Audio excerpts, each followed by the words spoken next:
An-Nisa 43. An-Nisa 43.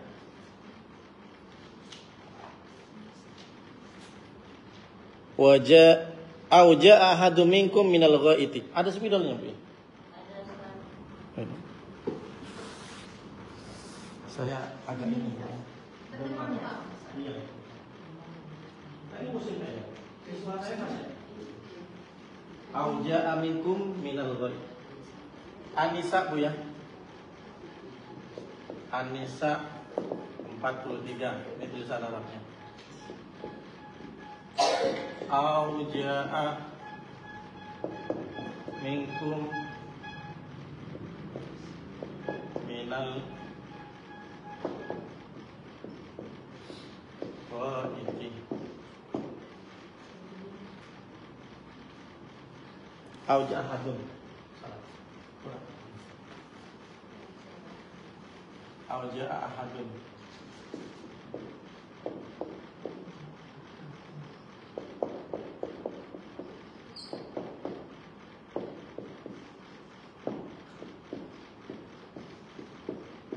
Dalil kalau dalam Al-Quran itu singkat dan masih butuh penjelasan.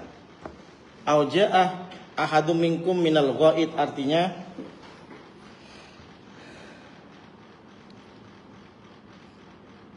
atau kembali dari tempat buang air. Jadi bahasa ghaid itu bahasa kasarnya ya iya, ghaid tok. Ghaiti. Jadi surat An-Nisa 43 itu dalil bahwa menunjukkan setiap sesuatu yang keluar dari kubul dan dubur membatalkan. Dulu pernah nggak waktu kecil berpikiran kalau yang keluar dari dua lubang itu tidak hanya kotoran? Ada dulu penyakit orang, dia makan nasi, keluarnya nasi. Pernah dengar nggak? Nggak pernah kan?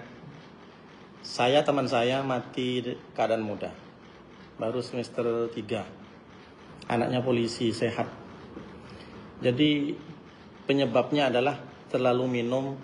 Dia mau kuruskan gemuk. Minum nutrisari. Jadi belum makan sudah minum 2 gelas setiap hari. Jadi ususnya tipis. Jadi lambungnya itu sudah tidak punya gergaji untuk menghancurkan. Karena kena vitamin C terus. Karena vitamin C kan juga diet kan. Akhirnya makan nasi, yang keluar nasi, Bu. Hanya nasinya itu bergumpal gitu loh. Bergumpal iya pencernaan tidak bisa menghancurkan. Nah itu saya berpikir gitu. Ternyata dalam ilmu fikih ada ternyata. Saya kira nggak ada penyakit orang seperti itu. Berarti kan nggak harus kotoran. Kalau yang wajar kan apapun yang ibu makan kan tetap kuning kan. Ya kan, makan jagung, makan nasi putih tularnya kuning, bisa pula kuning ya kan. Padahal campurannya santan merah. Baik. Kalau yang keluar dari depan berbau angin, semua Bu. Di depan, iya. Apa? Paham. Kan batasannya kan bukan masalah angin atau tidak angin kan.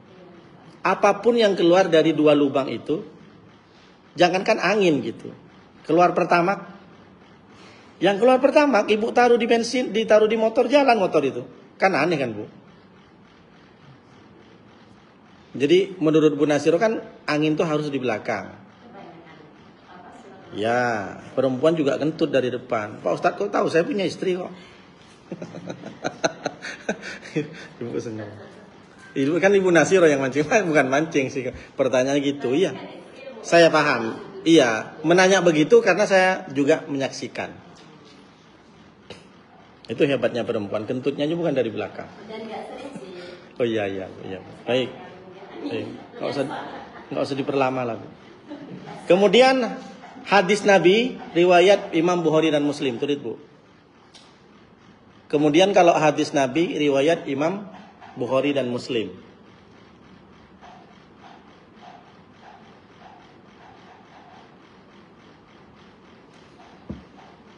Itulah yang disebut dengan hadas, Bu. Makanya kalau wudu itu menghilangkan hadas Nah, jadi makna dari hadas itu sebenarnya kan kotoran. La yaqbalullahu salata ahadikum idza ahdasa hatta yatawadda.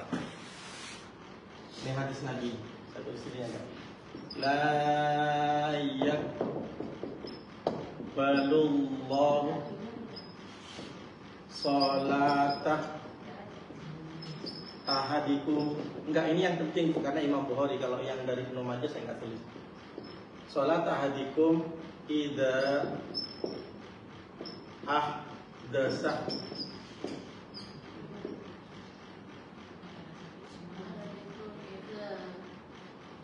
idza ahdasa hatta yatawad doa. Muttafaq alaih. Muttafaq alaih itu Imam Bukhari dan Muslim. Nampak gak Bu? Tulis saja Bu. Kalau enggak terlalu penting dan banyak saya enggak tulis. La yaqbalullahu salata ahadikum, la yaqbalullahu salata ahadikum idza ahdatsa hatta yatawadda. Muttafaq alaih. Allah tidak menerima salat salah satu di antara kalian ketika kalian hadas.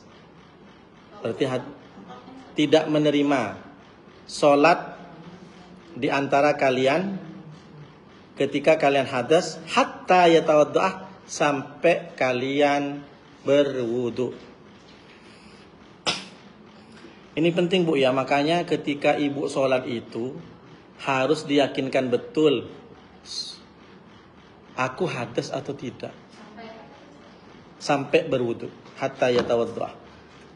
La yaqbalullahu ahadukum idza ala yaqbalullahu salata ahadikum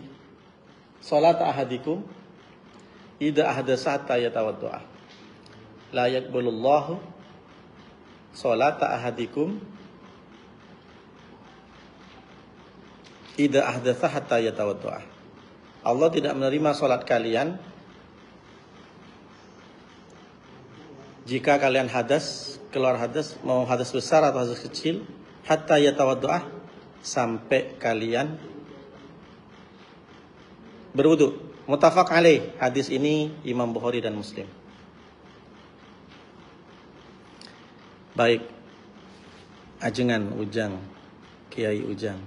Monggo, silahkan. Masya Allah, tabarakallah. Tak enak pula sama Pak Kiai ini. Auja ahadum minkum minal ghaiti, atau kembali atau datang ya. Ja itu kan datang. Auja ahadum minkum minal ghaiti, An-Nisa 43. Ini dalil bahwa yang membatalkan wudu sesuatu yang keluar dari kubur dan dubur itu di Al-Qur'an ada nasnya, ketentuannya An-Nisa 43. Bunyinya auja ahadum minkum minal ghaiti, atau datang kepada kalian minal ghaiti, dari kotoran. Maksudnya kalian keluar kotoran. Jadi yang dimaksud ayat ini kan tentang wudu gitu loh.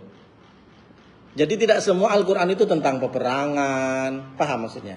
Tidak semua Al-Quran itu menjelaskan tentang masalah pernikahan. Jadi ini menunjukkan ibu-ibu bahwa semua ilmu itu asalnya dari mana? Al-Quran. Mau ilmu tauhid. Nah, Allah berikan ilham, Allah berikan kecerdasan kepada sahabat, kepada ulama, termasuk ulama ya. Maka muncullah ilmu-ilmu dalam agama, ilmu balaghah, ilmu tasawuf, ilmu ma'ani, ilmu bayan, ilmu nahu, ilmu sharaf, ilmu apa lagi? Ya, ilmu faraid, ya kan? Jadi semua asalnya dari Al-Qur'an. Jadi isi Al-Qur'an itu bukan tentang seruan perang. Ilmu Al-Qur'an itu bukan tentang hanya sekedar bagaimana membina rumah tangga yang baik. Al-Quran tidak hanya bercerita bagaimana laki-laki bisa berbini 2, berbini 3, enggak. Bagaimana hutang, sedemikian itu gitu Al-Quran.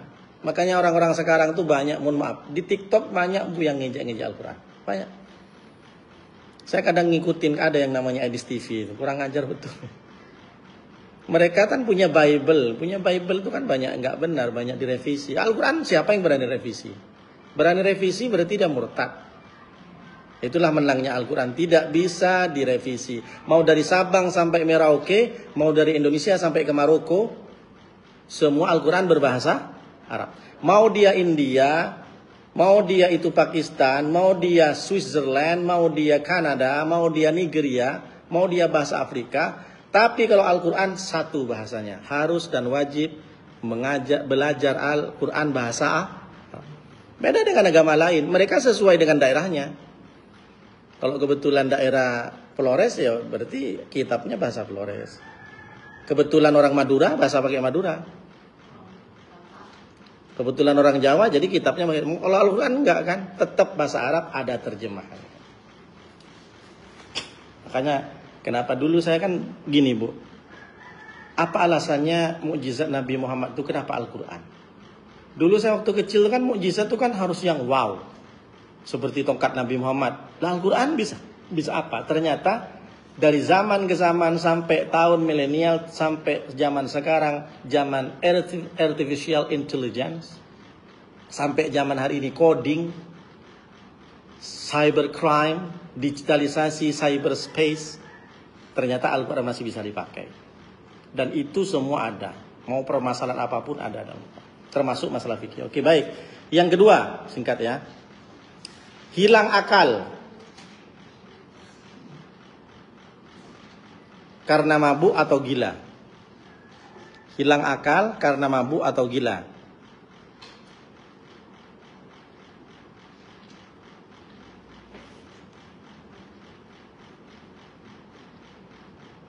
Dan karena tidur. Ini penting. Kalau ibu tidur hilang akal enggak? Hilang lah, tak bisa. Orang tidur ditanya, mana bisa lengkap? Ada orang tidur ngigau, ya kan? Sambil jalan berdiri, ada gak? Ada. Jadi tidur itu termasuk hilang Terus apa yang mau disombongkan kita kan? Dikasih ngantuk sama Allah, tidur 1 jam gak ingat apa-apa dia. Bininya diambil orang tak tahu dia. Hilang. Banyak kan orang HP bagus-bagus, tergeletak, tidur baru 5 menit hilang. Berarti tidur itu juga hilang Salah satu kenapa tidur termasuk membatalkan, nanti dibahas Bu ya, karena ada tidur yang tidak membatalkan wudu. Nah, tidur yang seperti apa? Ini pertama dulu, yang kedua, yang membatalkan wudu selain keluar dari kubul dan dubur, yang kedua adalah hilang karena mabuk atau karena. Maka mohon maaf ya, kalau cerai itu dalam keadaan mabuk itu tetap jatuh talaknya. Mabuknya apa? Minum homer. Nggak ada cerita. Orang talak dalam, saya emosi Pak Ustadz, gak ada cerita.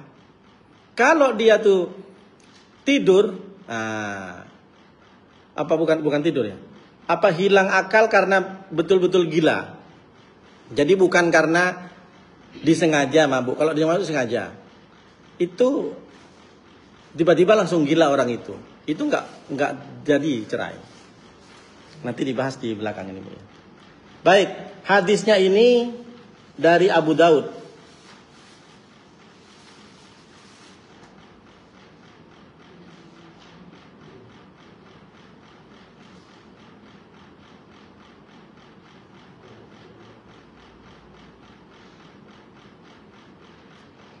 Jadi tadi tidur Bu, tidur membatalkan wudu karena apa?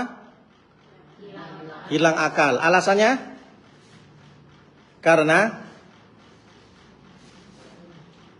lubang dubur itu tidak tertutup. Nah, kalau duduknya tidak mengangkat, ibu duduk, tapi bukan karena kentut ya. Kalau kentut dikasih tahu, tadi kamu kentut loh, rame lagi kentutnya. Bunyinya udah kayak pesawat sama helikopter. Ibu duduk, pantatnya tidak ngangkat dan tidak nyender. Ibu duduk gini. Kayak orang semedi duduk, tidur. Itu tidak batal. Jadi salah satu alasan kenapa tidur itu, satu karena hilang akal, yang kedua karena tidak tertutup lubang duburnya itu. Jadi hilang akal ini termasuk hadis dalilnya dari Abu Daud. Tulis bahasa Indonesianya Bu ya. Kata Nabi SAW, Kedua mata itu tali. Al-ainani wikaus sahih. Tak usah tulis Arabnya panjang masalahnya. Tulis bahasa Indonesianya saja. Kedua mata itu adalah tali yang mengikat ke dubur. Kedua mata itu adalah tali yang mengikat dubur. Apabila kedua mata itu tidur, terbukalah ikatan pintu itu. Apabila mata itu tidur, terbukalah ikatan pintu itu. Jadi mata kita itu adalah tali dari dubur kita. Itu kata Nabi. Kalau mata ini tidur tertutup, maka terbukalah ikatan pintu itu. Jadi ada korelasi, ada nyambung kan Bu ya, mata itu.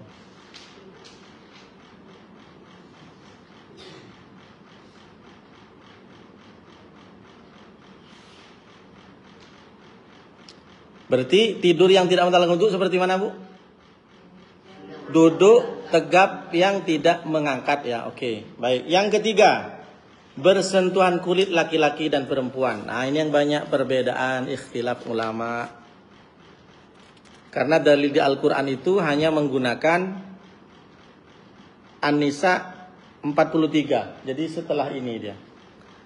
Aula mastumun nisa. Sama juga suratnya, Nisa 43. Bersentuhan laki-laki dan perempuan. 43 juga Bu. Aula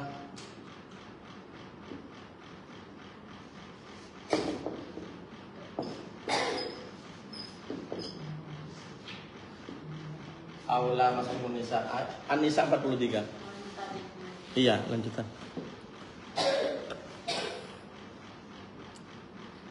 Bu Hajat lemas kayaknya, Bu Hajat Yatri.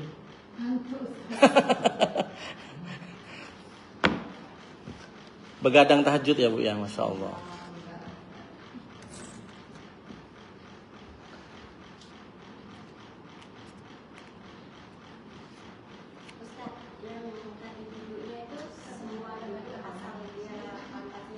Iya, pantatnya tetap ada di keramik, di tanah. Iya, bukan pantatnya tertutup Bu. Duduk iya. Mau duduk sila terserah. Yang penting tidak ngangkat gini. Jadi kalau dia tidur sempat begini Bu. Nah itu udah tak bisa lagi. Jangan sambil lutut. Apalagi sampai pakai bantal itu udah parah itu. Cuma kadang banyak masih di mana? Di Masjid Nabawi. Banyak kan yang tidur-tidur itu. Habis itu sholat dia tak.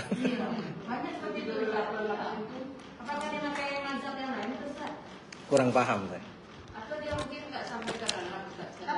Iya enggak. Makanya kita enggak boleh salahkan kan.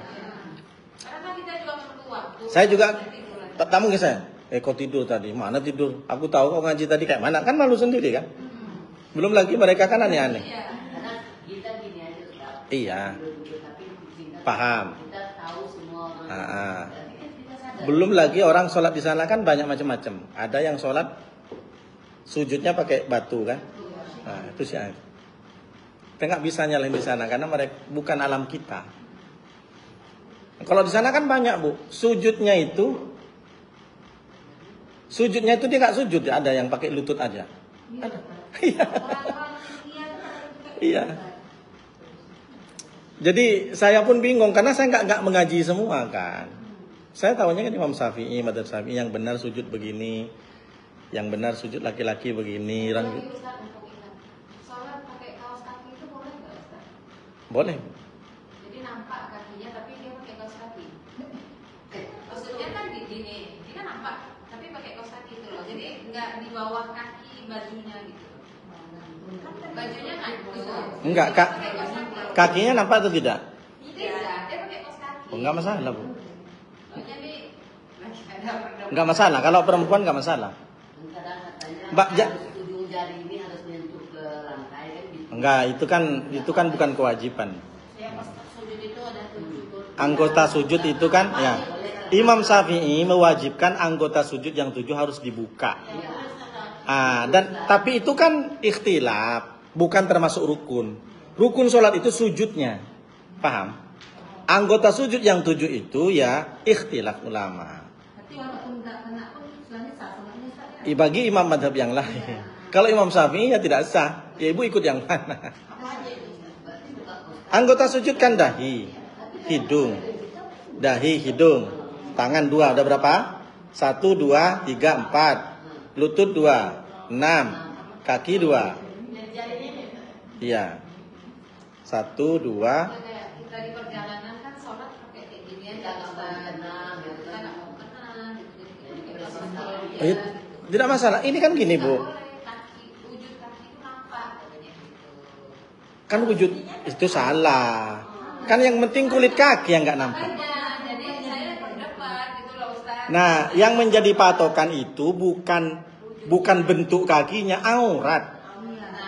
Yang wajib dalam sholat satrul aurati, ya kan? Menutup bukan menutup kaki. Makanya saya berdebat. Jadi yang wajib dalam sholat nutup aurat perempuan, kaki termasuk enggak? Maka ketika pakai kaos kaki, auratnya kebuka enggak? Tutup, ya sudah, selesai. Bahkan ini Bu, ya mohon maaf, kalau ini perempuan ini, kalau madhab Syafi'i yang ini, madhab Syafi'i ini wajib. Tapi madhab yang lain tak apa-apa, ini karena bagian dari telapak tangan. Makanya banyak orang yang pakai gini aja, ininya nampak. Ada kan? Yang bagus tuh memang yang besiku. Kayak umi saya besiku gini mau kenanya. Jadi sekali gini ini tertutup. Tapi Imam Nawawi juga mengatakan ini tuh bagian dari telapak tangan loh. Maka kalau ada perempuan yang sholat ini nampak, tidak masalah. Paham? Saya paham Ustaz. Cuma saya Enggak, bukan ibu, Bu. Ini yang lain. Ibu kan kaki tadi. meyakinkan lagi Ustaz. Yang sekarang ini Ustaz yang bingung gitu kan, yang harus menyentuh gitu. Mungkin apa ini Ustaz? Menampilkan lekuk tubuh itu gitu, Ustaz. Ada pendapat seperti itu karena Kalau melekuk tubuh itu bukan menjadikan batal sholatnya, tapi sholat dalam keadaan menanggung dosa, gitu loh. Harus dibedakan Bu ya, dosa yang baru datang dengan yang membatalkan sholat. Makanya dipisah kan, yang batalkan wudhu gini, yang batalkan. Makanya sampai sekarang masih banyak orang pemahaman makan batalkan wudhu. Kena tai ayam kakinya batal wudhu. Dari mana coba? Nggak mau dia makan Nah makanya itulah pentingnya. Saya pun heran. Sampai ke Batam loh. Kalau di Madura kan udah tahu semua. Sampai ke Batam. Ustadz bukannya makan batalkan. Ibu makan yang batalkan itu sholat. Ibu sholat. Itu batal sholat. Tapi sholat aja batal. Wudhu tidak. Oh gitu ya Ustadz. Perasaan yang saya tahu makan tuh batal sholat. Ambil wudhu lagi saya mau Ustadz. Terus datang dari rumah. Mau ke masjid. Tiba-tiba nyepak tai ayam. Ambil wudhu lagi. Kenapa ibu ambil wudhu? Ibu cuci aja lah yang kena najis. Enggak batal wudhu Pak Ustaz. Oh ilaha illallah. Iya. Iya, maksudnya kan sama dengan ini Bu ya. Bahkan ini Bu, makanya kita enggak heran saya kalau di Mekah Madinah itu ininya nampak kan? iya.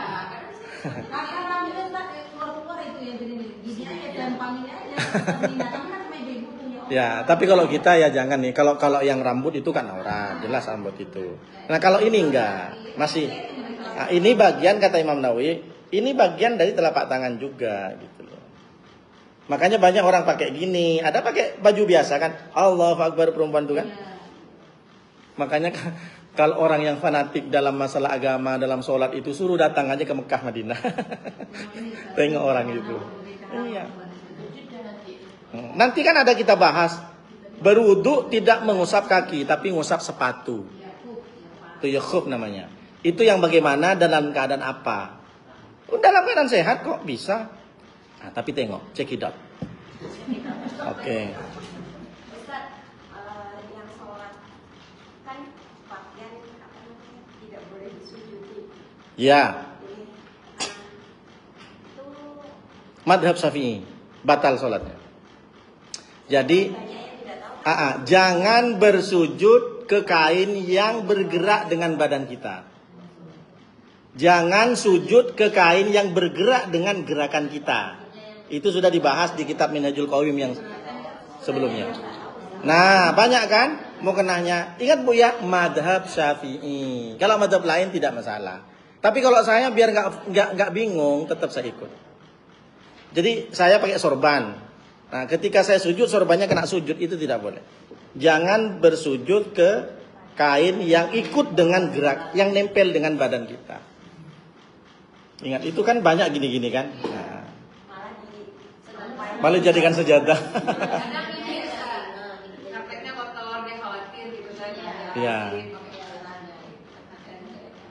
Takut skincare-nya lusuh kan gitu. Aku baru pakai skincare mahal Pak Ustadz, Dening, baru daftar 3 bulan Pak Ustadz. Jadi member. Belum lagi pakai serum. Udah Bu ya? Baik. Tulis Bu catatan di bawahnya. Pendapat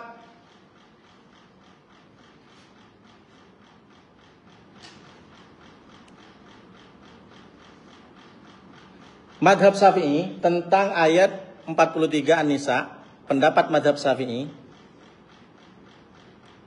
Pendapat Madhab Syafi'i dengan ayat An-Nisa 43, aula mastumun nisa, berlaku kepada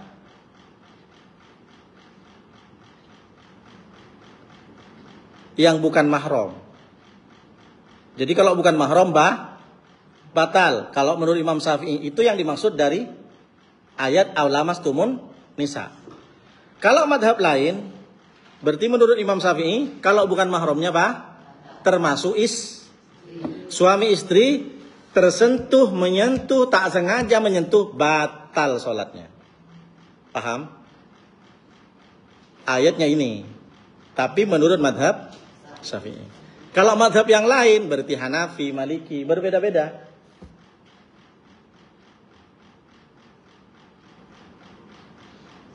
Secara umum, menurut madhab yang lain,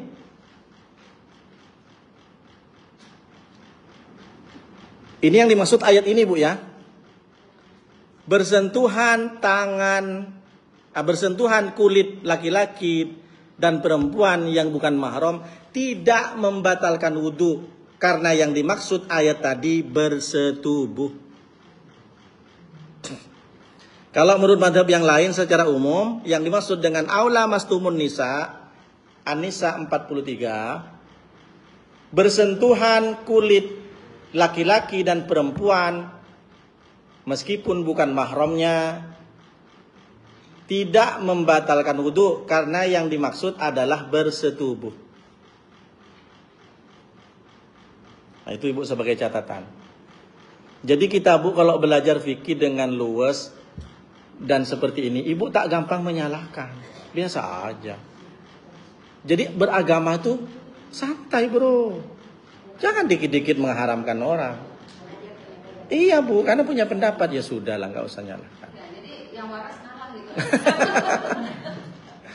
Iya Bu. Jadi Tapi kita wajib ngasih tahu kan Ustaz. ya ngasih tahu, maksudnya ini kan madhab Syafi'i gitu kan. Baik Bu. Tapi kalau dilakukan mematu, hendaknya Jadi bersetubuh ya, tulis Bu ya. yang dimaksud di situ bersetubuh gitu ya. Ya, yang dimaksud dengan aula mastumun nisa itu bersetubuh. Jadi yang dimaksud aula mastumun nisa itu Oke, sudah. Yang keempat yang membatalkan wudhu, menyentuh kemaluannya sendiri atau kemaluan orang lain.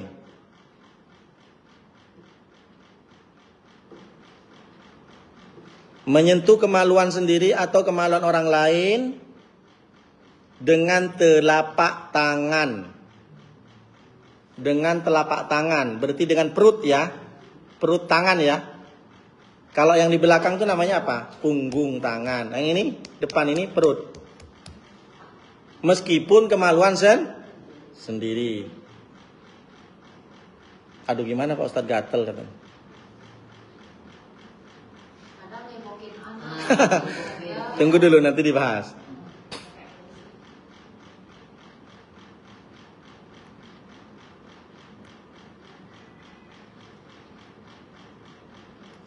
atau dubur. Jadi bukan hanya kemaluan, atau dubur.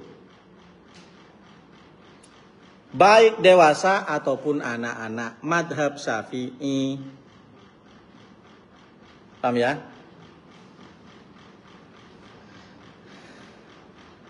Menyentuh kemaluan sendiri atau orang lain, dewasa ataupun anak-anak.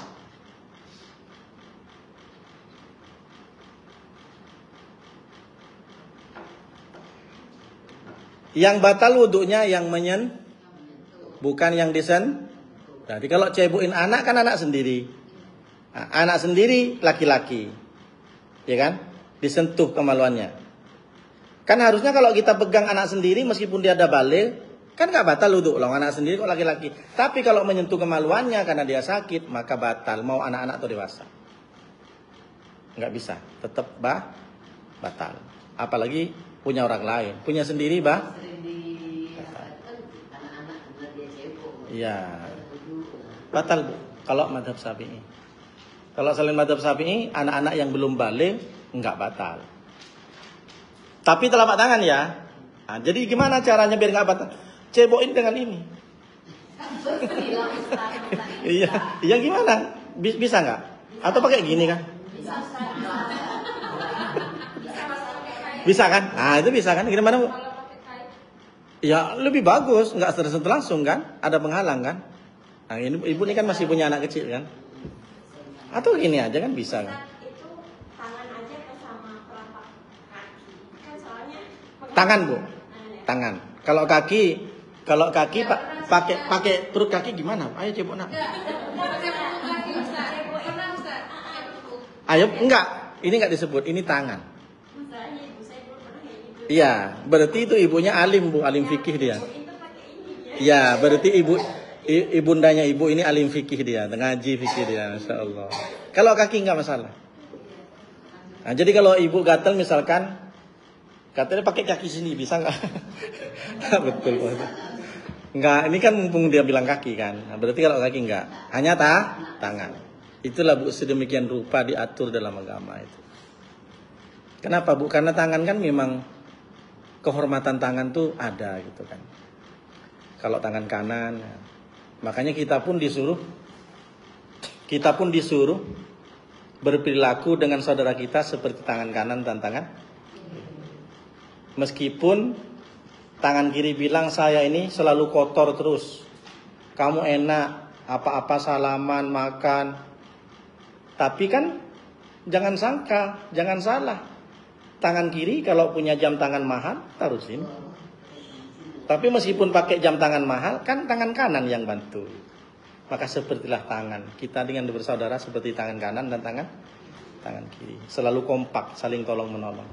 Baik, yang keempat Bu, sudah Bu ya. Hadisnya Bu. Hadisnya dari Ibnu Majah dan Imam Ahmad. Man massa farjahu falyatawaddo. Itu hadis tentang menyentuh kemaluan. Man massa farjahu falyatawaddo. Singkat saja. Man massa farjahu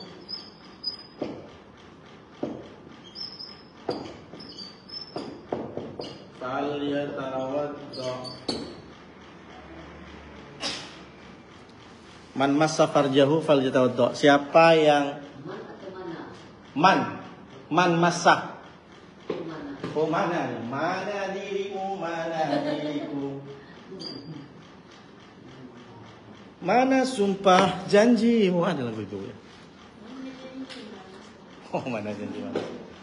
Man massa farjahu falyatawaddo. Siapa yang man massa farjahu falyatawaddo, siapa yang menyentuh kemaluannya maka wajib wudu.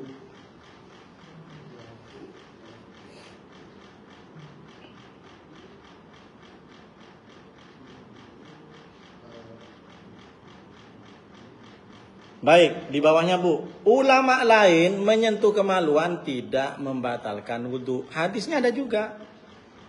Nah itulah, makanya itu fikih itu.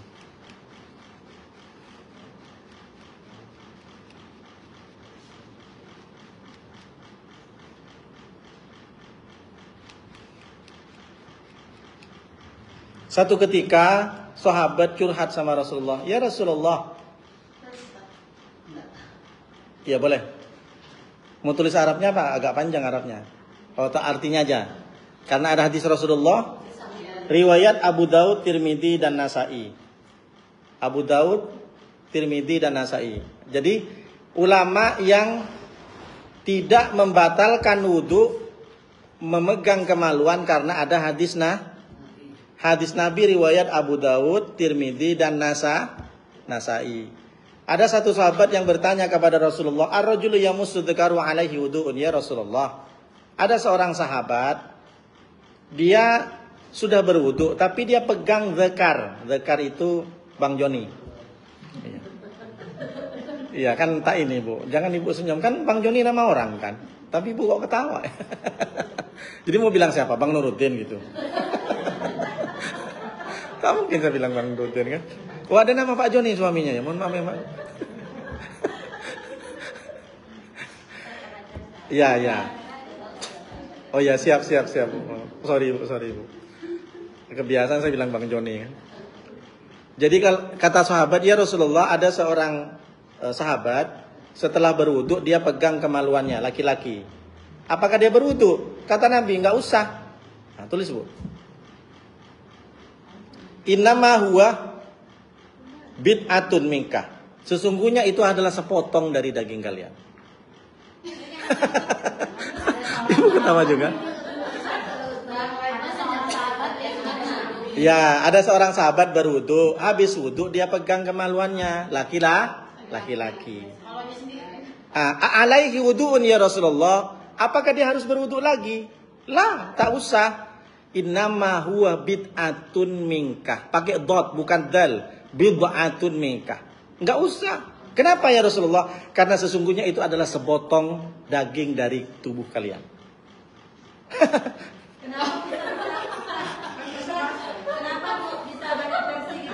Kenapa? Gini, Rasulullah ini ketika memberikan hadis seperti ini boleh jadi melihat kondisi sesuatu.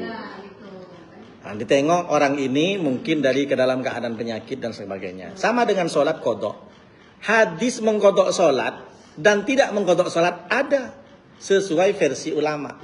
Makanya kalau Imam Ahmad bin Hambal Bu, ibu kalau tak sholat duhur tak usah wajib qadha. Dan sekarang masih banyak orang pemahaman itu, ngapain qadha? Nggak ada dalilnya. Memang tak ada. Rasulullah mengqadha sholat itu sholat subuh. Dan itu ketiduran. Nah kalau ikut hadis itu Bu, mengqadha sholat itu harus sholat subuh dan ketiduran. Sementara orang tak sholat duhur karena bisnis. Nah kalau ditanya ada nggak hadis Rasulullah ketika engkau lalai dalam berbisnis lalu tak sholat lalu qadha? Kan nggak ada kan? Secara logika kan jelas. Kalau nggak ada hadisnya, nggak boleh kita ikutin. Tapi kan pemahaman itu tidak seperti itu. Nah, maka dipahami oleh madhab Syafi'i, jangankan yang lupa ketiduran, jangankan yang sengaja, yang lupa tidur aja diqadha. Nah, paham? Berarti namanya mafhum mukhalafah. Pemahaman secara kebalik.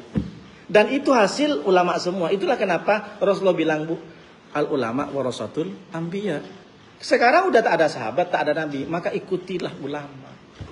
Karena ulama itu punya ilham. Ulama dari ulama-ulama yang lain turun-temurun. Paham sampai sini Bu? Jadi ini ada versi lain bahwa kata Nabi, enggak usah. Tapi kan hadis yang pertama kan tak bisa dengan ada hadis ini kan tak bisa juga di ini Bu. Apalagi hadisnya ini kan tidak semua dari Bukhari dan Muslim. Bisa saja nanti tidak sahih kan, derajat hadis itu kan ada ta'dil, ada jarah itu kan namanya. Kalau ta'dil itu kan mulai dari sihah, kemudian adil, dhabit, hafalannya bagus.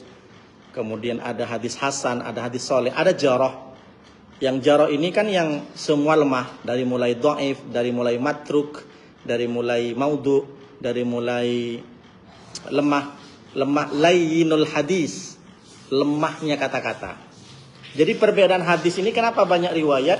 Karena dari periwayat ada yang lemah. Lemah ini bukan berarti harus kita ejek, oh dia bodoh, enggak. Setiap orang punya kapasitas hafalannya masing-masing. Jangan disangka hadis dhaif ini kenapa dhaif? Karena periwayatnya dia hafalannya sedikit, bukan berarti dia bodoh. Sama dengan ustadz-ustadz kiai di sini. Kan ada juga dia mungkin lemah dalam ilmu tajwidnya, lemah dalam ilmu fikihnya, tapi tasawufnya bagus. Lemah dia dalam ilmu fikih tasawuf, tapi dia dalam akhlak bagus. Kan begitu, paham kan? Tapi mereka kan sama-sama juga ustadz dan ulama yang perlu kita taat. Kenapa hadis riwayat Bukhari Muslim ini itu menjadi pedoman bagi kita? Soalnya itu kelebihan dari beliau itu apa, Ustaz ya? Karena dari mulai yang meriwayatkan semuanya sudah terbukti kebenarannya. Dari beberapa ulama sudah ditelisik. Makanya dalam ilmu hadis itu ada takhrij. Takhrij itu diurut dengan beberapa ulama yang mentakhrij hadis itu. Hadis ini benar adanya, ditanya ke mana-mana, dan orangnya tidak pernah melakukan maksiat, tidak ada cacat, kan gitu. Syarat orang-orang ulama yang sahih itu kan dia tidak pernah melakukan kebohongan sama sekali. Misalkan kalau saya bikin hadis pasti tidak sahih karena banyak bohongnya juga saya. Kalau hadis Bukhari Muslim ini kan sahih semua, kan jarang yang namanya itu, Ustaz ya. Gini, Pada umumnya gitu. tidak semua hadis Bukhari dan Muslim itu 100% sahih. Oh, gitu. Tapi kita yang tak punya ilmu tidak boleh mengatakan hadis Bukhari dan Muslim itu ada yang tidak sahih. Dhaif mungkin diriwayatkan oleh sahabat yang lain, oleh ulama yang lain. Karena tidak sesuai dengan tekstualnya. Itu, Bu. Jadi kalau bilang tidak sahih, kalau dari beberapa ahli hadis, imam-imam dari kitab itu sudah menjelaskan bahwa hadis Bukhari Muslim sudah tak diragukan lagi. Makanya kalau dua orang ini menjelaskan di hadis Sahih Bukhari ada, di Sahih Muslim ada, maka disebut dengan muttafaq alaih. Muttafaq alaih itu kan mufakat ulama. Ulama sudah tidak boleh berselisih lagi, tidak ada yang berselisih. Dan itu dari riwayatnya juga tidak ada yang lemah. Dari mulai periwayatnya yang cerdas, yang bagus hafalannya, yang banyak hafalannya, tidak ada cacat dalam meriwayatkan, tidak kadzab, tidak suka berbohong. Makanya pentingnya, Bu, menjadi ulama dan ustadz yang pegang janji dan amanahnya. Itu penting. Zaman sekarang kan udah banyak ustadz-ustadz yang tidak amanah kan. Iya, tidak amanah banyak. Jangan karena kita ngefan nggak bisa, jangan pula kita ngejudge. Tapi intinya kita baik-baik. Jadi, oh iya itu kan baik, bagus ini. Kok gitu ya? Ya dia manusia kok. Tidak sama dengan zaman dahulu. Zaman dahulu kan betul-betul akurat. Makanya kalau saya kan ibu tengoklah. Penampilan saya apakah jubah-jubah sama sorban biasa sekarang aja. Kayak gaul tadi. Paling peci sarung aja saya. Jubah itu paling khutbah Jumat saya. Kenapa? Takut orang tuh ngejat. Kebanyakan pakai jubah tapi ternyata bohong. Orang kan sekarang, oh ternyata jubahnya itu menutupi. Makanya saya nggak terlalu banyak pakai jubah. Di hari-hari tertentu saja. Karena ada yang juga yang komen-komen. Kalau saya ceramah itu pakai hitam. Pakai celana ya pakai celana, pakai sarung. Artinya kita tuh jangan tertipu dengan jubahnya. Tapi bukan berarti kita cari-cari kesalahan guru lah. Tak boleh juga. Ibu Umar, banyak pertanyaan Bu Umar belum saya jawab ya maksudnya. Bukan, Ustaz. Iya. Tadi mau nanya nih, memang ada ini baru kejadian. Kalau disepil sekali langsung nanya beliau. Keluarga sakit, Ustaz. Baik, Bu. Kan dia pakai pampers, tapi nggak bisa bergerak. Baik. Dia bilang gimana ya, saya nggak bisa yakin sholat karena masih banyak najis dan tidak bisa bergerak. Saya niat kodok aja. Itu gimana, Ustaz? Dia niat mau kodok. Padahal saya mau bilang ke dia kan jantung tuh dia. Jantung mati. Sholat aja li hormatil waktu. Ya saya udah bilang. Nanti setelah sembuh dan sehat, kalau mampu kodok. Kalau tak mampu kodok nggak usah. Tak masalah. Saya mau bilang 1 jam ke depan tak ada jaminan. Tak masalah. Allah itu lebih tahu. Berarti dalam keadaan najis tak apa? Iya, jangan hanya sekedar ingat Allah tapi tidak dilaksanakan perintahnya. Dia masih ingat. Iya maksudnya orang kan gini, Bu, aduh gimana aku nggak sholat, cuma gitu aja, langsung aja kamu sholat. Saya bilang sholat aja walaupun badan. Kodok nanti kalau dia sudah sehat pulih kembali dan waktu senggang, Tapi dalam keadaan najis tetap sholat ya. ya silahkan, Punya ya, gitu ya, saya silahkan. bilang. Kalau ada yang orang yang bantu dibersihkan. Nah dia merasa tidak yakin gitu saya kadang Ya. orang yang punya ya kan. Itulah pentingnya, Bu, ibu didik anak biar anaknya yang jaga ibu nanti kalau sudah sakit. Nanti punya anak lagi sibuk. Nah, di mana aku sakit, nak? Aduh, anak istriku ini lagi sakit, mak, tak datang. Apalagi yang perempuan, aku tak enak sama suami, mak. Ibu nanti akan mengalami tua nanti. Siapa yang jaga ibu nanti kalau sakit? Apa kan namanya Ustaz? Lihormati waktu, Bu. Udah sering saya sampaikan. Iya, iya, lupa, Ustaz. Menghormati waktu. Jadi sholat aja. Oke, Bu. Oke.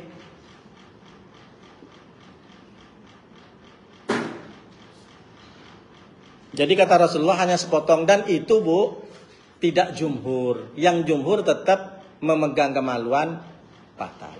Artinya hadis ini cuma satu. Kalau pembahasan tentang masalah memegang kemaluan itu kan banyak periwayatnya. Artinya kita juga tidak menyalahkan kalau ada orang, ustadz, kiai yang bilang memegang kemaluan nggak batal. Enggak, tak boleh kita juga mendebat. Karena juga ada hadisnya. Iya, karena ini kan masalah-masalah furu namanya, Bu. Masalah furu, bukan masalah usul. Yang masalah usul kita tentang sholat duhur ada 3 rakaat, itu baru. Sholat maghrib ada 2 rakaat, itu kita baru tentang.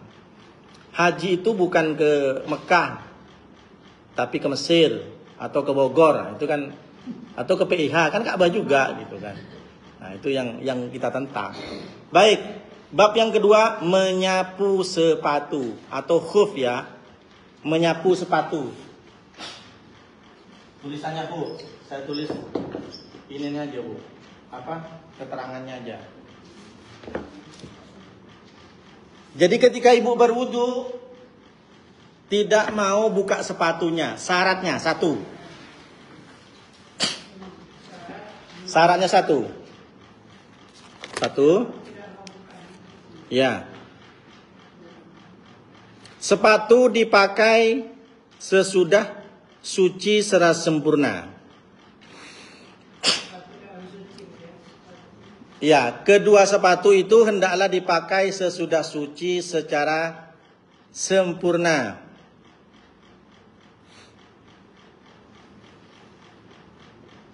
Sepatunya dalam keadaan suci.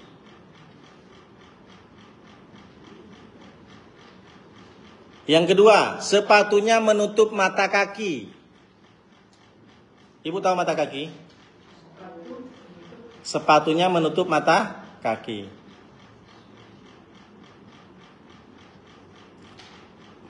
Yang ketiga,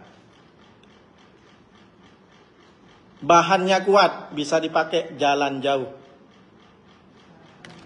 Bahannya kuat, bisa dipakai jalan jauh.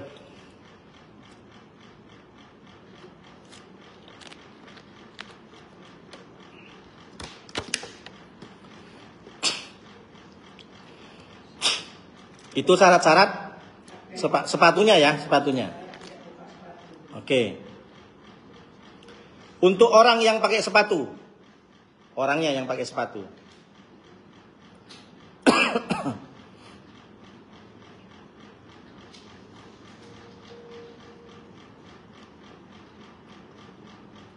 Waktunya sehari semalam bagi yang tinggal di dalam negeri. Waktunya sehari semalam bagi yang tinggal di dalam negeri. Berarti kampungnya sendiri ya, Bu ya. Ibu kan orang Batam. Jadi mulai sehari semalam, mulai dari pagi ini ketemu besok pagi lagi, tak boleh lepas-lepas sepatunya. Waktunya sehari semalam di dalam negeri sendiri. Di dalam negeri sendiri. Ibu misalkan tak bisa pegang, nyentuh apa? Air. Aku pengennya pakai sepatu. Maka pakai sepatu yang suci. Mulai dari jam 6 pagi. Jangan buka isya. Maka ibu dari pagi, duhur, asar, maghrib, isya, subuh, ibu tidak usah basuh kaki pakai air. Cukup basuh kakinya, sepatunya yang diusap. Tak usah buka sepatu. Syaratnya, sepatu itu kuat dan menutup. Tidak ada lubang sama sekali. Tertutup kaki itu. Paham, Bu? Sebentar. Tulis aja dulu. Pertama, sehari semalam di dalam negeri sendiri, oke? Kalau musafir 3 hari 3 malam. 3 hari 3 malam.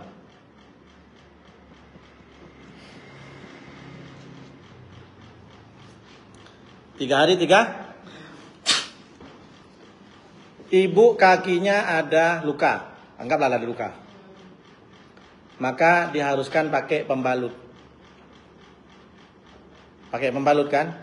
Nah, gimana itu cara mengusap? Caranya ibu lebih bagusnya pakaiin sepatu aja dari luar. Tapi tutup kakinya, menutup mata kaki. Atau katakanlah nggak usah luka. Kalau luka itu kan banyak versi. Ibu tak bisa nyentuh air kakinya. Kata dokter, kaki ibu kalau nyentuh air, asam uratnya kambuh. Nanti mekar seperti kaki gajah, meledak nanti. Duar. Maka pakai sepah, iya, pakai sepah. Sepatunya yang bersih, yang kuat, yang tidak bolong, menutup kaki, mata kaki. Ibu pakai dari jam 6 pagi, berarti kan selesai sholat subuh. Maka duhurnya ibu mau sholat duhur, ibu tak usah buka sepatunya. Cukup ibu usapkan air itu ke sepatu. Dulu zaman Rasulullah banyak orang dingin, tak mau buka sepatu sahabat itu. Apalagi dalam perjalanan peperangan. Ribet buka sepatu itu. Oh, sepatu perang. Tapi harus mau tidak mau sholat. Maka Nabi mengeluarkan fatwanya. Paham? Masih belum paham? Bu Aisyah masih belum ini tadi. Keliling-keliling. Tapi kalau orang Batam cukup sehari semalam. Nah, kalau ibu bukanya Isya, tiba-tiba ibu buka Isya kalau mau tidur, maka ibu batal sholat yang tadi. Ngapain Musa? Tunggu sampai besok. Biar tetap berlaku syarat tadi itu. Paham? Ya ada keringanan, ada ilmu lah guys.